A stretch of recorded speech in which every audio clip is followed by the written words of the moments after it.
Máriadombról vagy az országútról pillantunk a falura, messziről villog Hófehér csipkés templomának tornya. A falu határfalu, ma 600-an lakják. Sok az idős ember, de sok a gyerek is. A falu lakosságának több mint egynegyede 17 év alatti. A munkaképes korúak közel 40%-a nem foglalkoztatott. 150 közülük regisztrált álláskereső.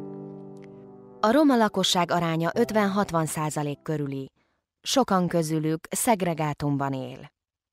Megszűnt a felső tagozat a Nógrád-Szakáli és a Nagylóci iskolások számára a helyben, és a gyerekeknek be kellett utazniuk Széchenybe a nagyiskolába. Ezt az átmenetet kívánta akkor a program segíteni azzal, hogy délutáni szabadidős, illetve tanulássegítő szolgáltatásokat indított be a gyerekek számára, hiszen nem volt lehetőség arra, hogy a gyerekek napköziben maradjanak. Felvállaltuk azt a fajta feladatot, hogy itt védett környezetben, jó körülmények között, bensőségesen, egyéni fejlesztéssel történnek a tanulássegítő foglalkozások, illetve egyéb szabadidős lehetőségeket is biztosítunk a gyerekek számára. Fő célkitűzés az volt, hogy a gyerekek eljussanak akár érettségit adó középiskolába is, és nagyobb eséllyel induljanak el a későbbiekben a munkaerőpiacon. A gyerek az iskolában általában nagyon sok kudarcot él meg minden nap a tanulásban. Hogyha mi azt szeretnénk, hogy délután 5 órakor vagy fél 6-kor még eljöjjön mondjuk ide a Lóci tanodába, és azt mondja Ági néninek, vagy Detti néninek, vagy a többieknek, akik itt tanítanak, hogy én még szeretnék valamit tanulni, akkor arra csak akkor válik képessé, hogyha egyébként maga a tanár is egy olyan elfogadó légkört biztosít, amiben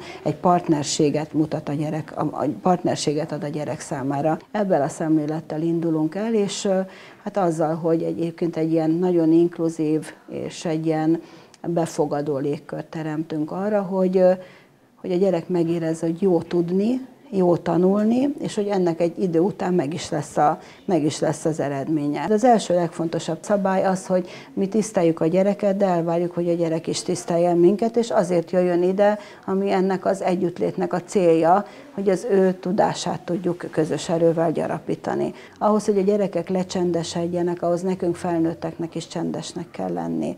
Mert meg kell tudni simogatni a fejét, meg kell tudni nyugtatni ahhoz, hogy el tudja fogadni, hogy itt egy más légkör van. Több mint 2 éve működtetjük ezeket a szolgáltatásokat, és egyre inkább előjönnek azok a trendek, hogy a gyerek már most tudja, hogy mikor kell jönni, hány órára jövök, hozom a könyvemet, ha akarok, akkor esetleg bemegyek és leülök a számítógéphez, hogyha akarok, akkor éppen rajzolhatok, ha akarok, akkor tevékenykedhetek, vagy külön vonulhatok egy konyhába és beszélhetek az egyik kedvenc tanárommal, mert valami mást is szeretnék vele megbeszélni, mint ami a tanuláshoz kötődik.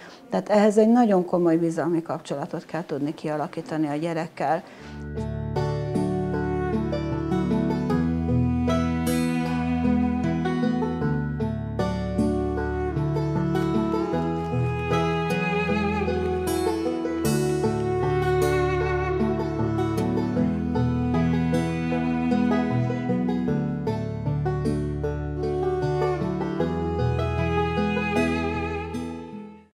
Salgótarján felől a 22-es főútról érjük el Magyargécet, amely, mint a legtöbb falu a széchenyi kistérségben, eredetét a kora középkorig, mi több, egészen a honfoglalásig vezetik vissza. Magyargécben vagyunk az Árpád út 3 szám alatt, ez a Széchenyi gyerekeségi programnak a bázisa, magyargéci bázisa. Amikor 2009-ben ide kerültünk egy telepes program révén, akkor az volt a fő célkitűzésünk, hogy januártól tulajdonképpen áprilisig készítsük elő szociális munkával a telep felszámolását. Magyargéc lakóinak száma 900-hoz közelít. A munkanélküliségi ráta itt is bőven 30-40% közötti. A lakosság etnikai összetételében a cigányság 40%-ot tesz ki. Érdekeit a cigány kisebbségi önkormányzat képviseli. A faluban van szegregátum, ahol a becslések alapján 60-an élnek. De a kistérségen belül itt a legmagasabb azon lakások száma, melyek nincsenek bekötve az ivóvízvezeték hálózatba. Hát én eredetileg magyargéci lakos vagyok, csak ott születtem Salgótarjánba. Akkor jártam óvodába, utána elindult a suli, és onnan volt nekem egy olyan ember, hogy úgy hívták, hogy Gyarmati Csaba.